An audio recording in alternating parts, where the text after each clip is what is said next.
When you think about it, fame, and by extension, influencer culture is kind of a weird thing. We have these chosen few who have some sort of special talent or ability to entertain, sometimes, and we blast their lives into the homes of every average Joe. People love them. We keep up with their drama, their triumphs. We relate to them. Until one day, we don't. Let's talk about Hitoshi Matsumoto's 2007 film, Big Man, Japan.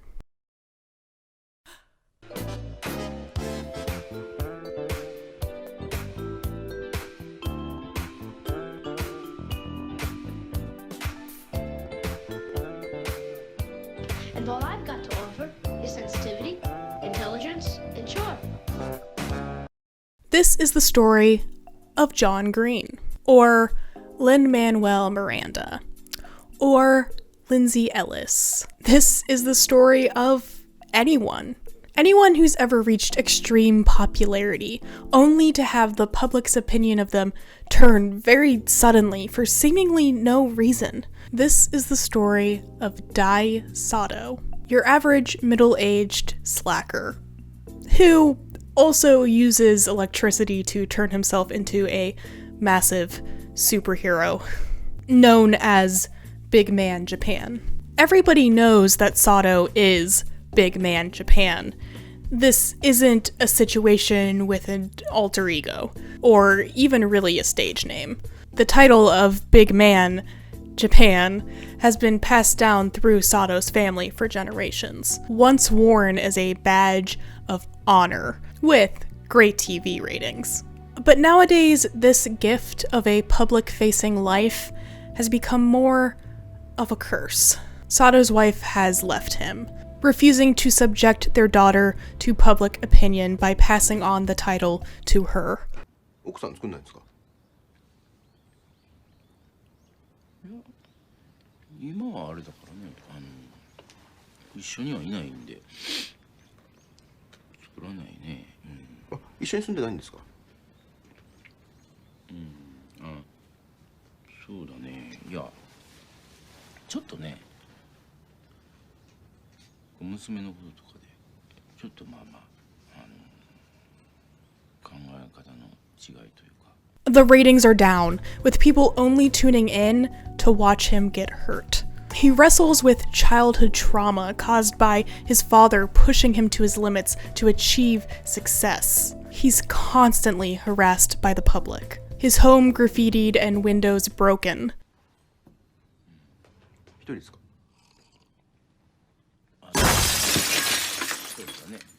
Being Big Man Japan is literally ruining Sato's life. So, why does he keep doing it?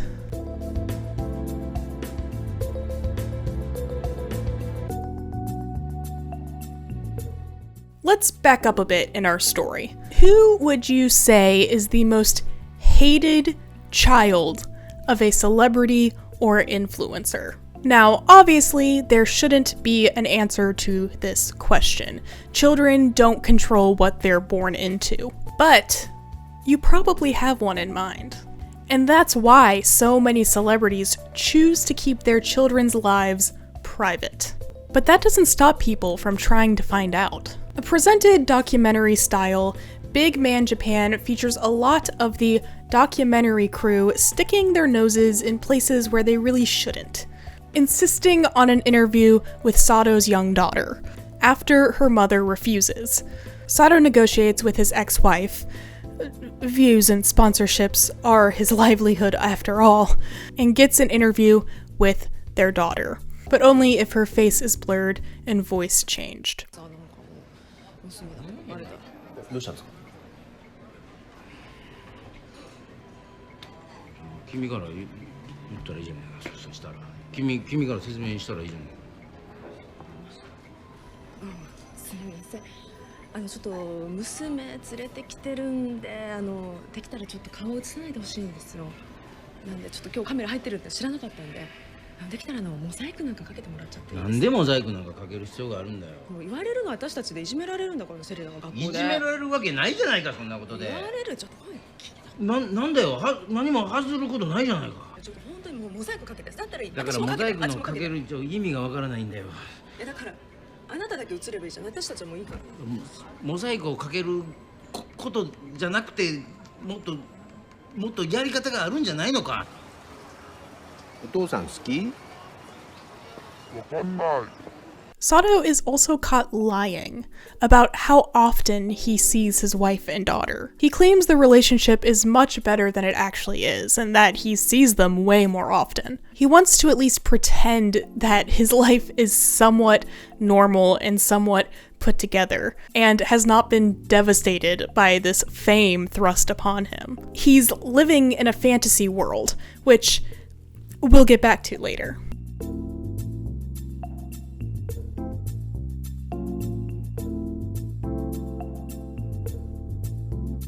The transformation from Dai Sato to Big Man Japan is a painful one, involving electrocution, pointless ceremonies, and humiliation.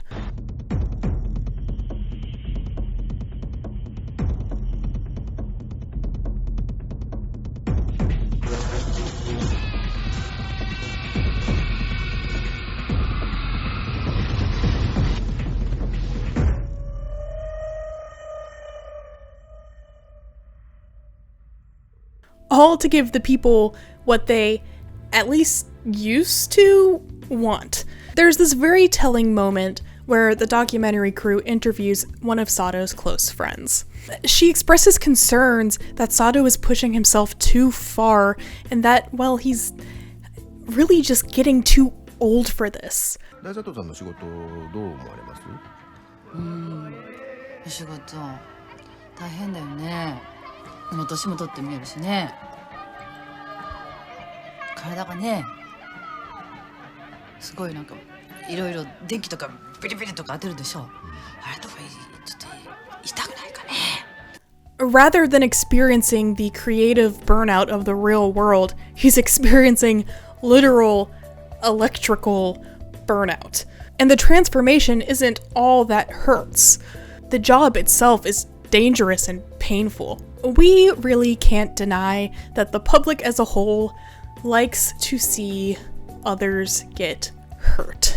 What is a cringe compilation if not the modern version of a gladiator fight or a public execution?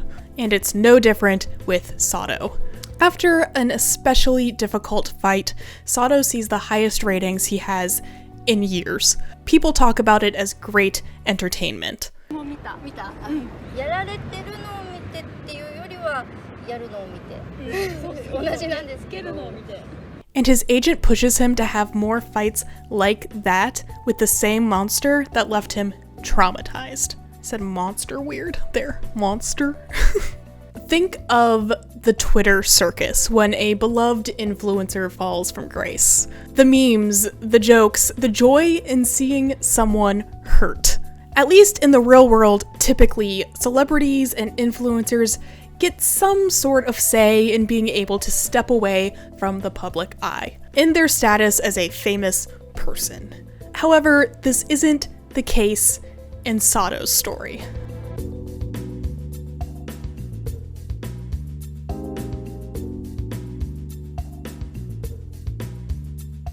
As I mentioned before, being Big Man Japan is a family affair. Sato was raised by his grandfather. After an incident where his father pushed him too far trying to reach the limits of being Big Man. ちなみにお父さんってどうされてるんですか？いやだから結局親父の責任もあるんだよ。責任って言ったらあれかもしれないけど、まあうちの親父はもう死んだんだけどね、その若い時にもっと大きくなろうと思って電圧をもっと上げたんですね。ちょっと電圧を上げすぎて、ショック死みたいなもんだよね。でまあその代わりといったらなんなんだけども、うちの4代目がじいちゃんがその息子の分までちょっと長くやっていかないといけなくなって、電気の回数も増えていったっていう、僕の判断だけどね、僕はそういうふうに思ってるよね。なんでもっと大きくなろうとしたんですかね。ちょっと粋な人だったからね、ちょっとこう、目立ちたがりというか。Sato's grandfather was beloved during his time as Big Man Japan. He was Big Man during the kaiju craze. Japan loved a superhero. But now the old Big Man suffers from dementia, leaving Sato to carry on the legacy and take care of his grandfather. Sato can't simply quit. No one else would hire him. Everyone knows who he is, and everyone seems to hate him. He needs to care for not only himself, but also his ill grandfather. His grandfather, who frequently turns himself big and escapes the nursing home, under the delusion that he is still Big Man Japan. はい。おじいさんでかくなってますよ。あ？勝手に電流流して。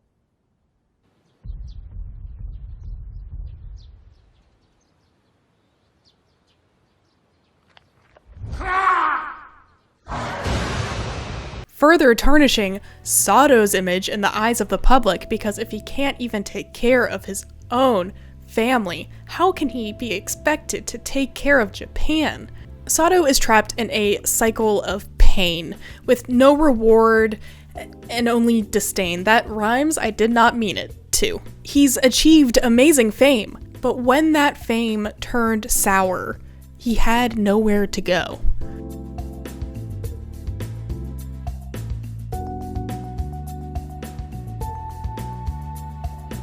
It's very hard to do anything right after a fall from grace.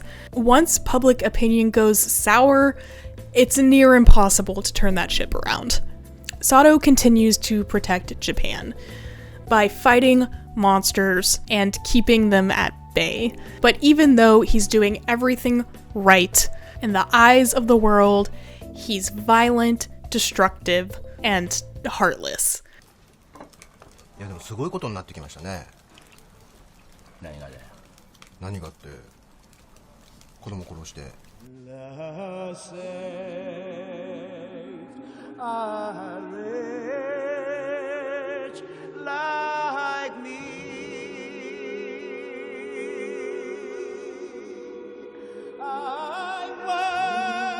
前回の件と今回は無抵抗な子供を殺してしまったというのは事実ですので、彼にここに来てちゃんとイメージアップっていうかコメントしてもらいたかったんですけど、正直彼が来てないなんてびっくりですよね。殺してないよ。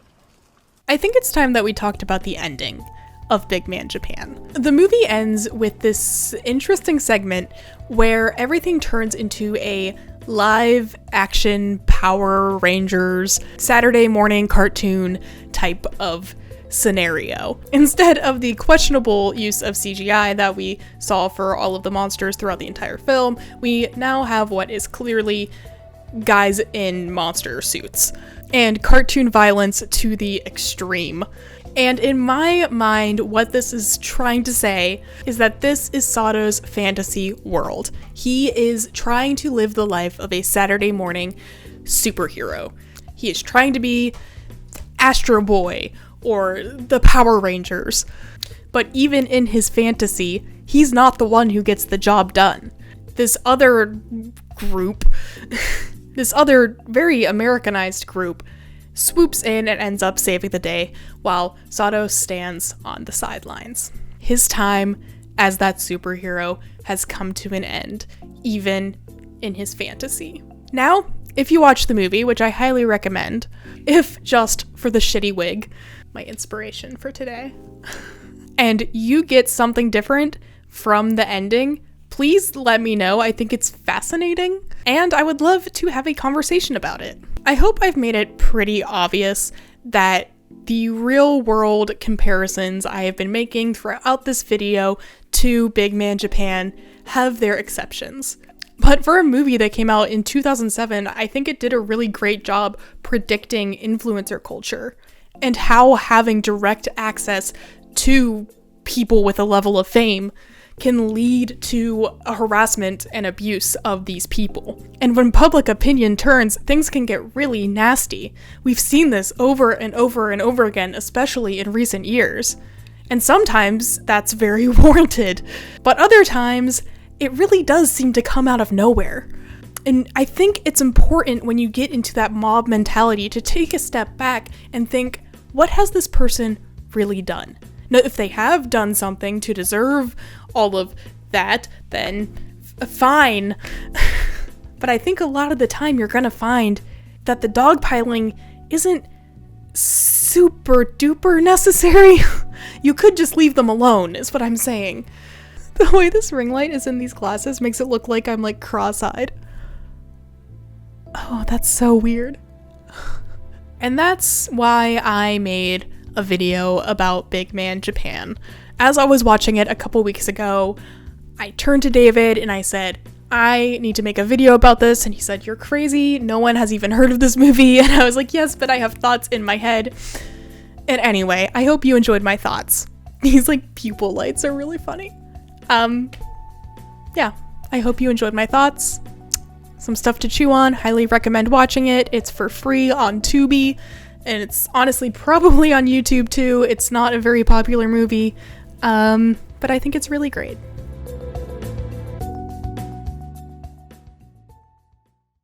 Hello, and welcome to the end of the video. Congrats, you made it. I hope you liked it.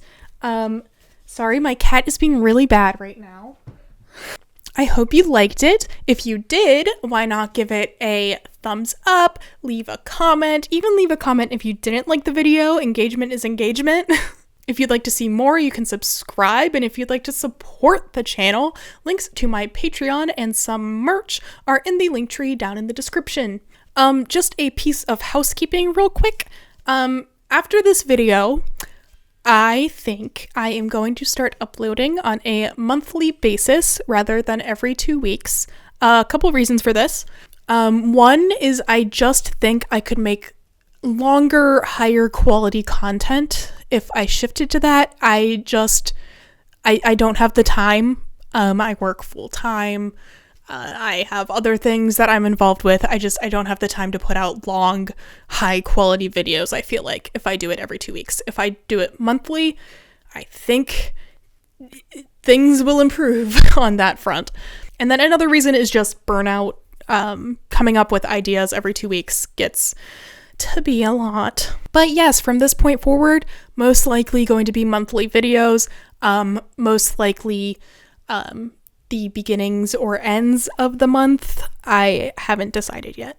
If you didn't like the video, I don't know what you want me to do about that. It sounds like your problem. Bye!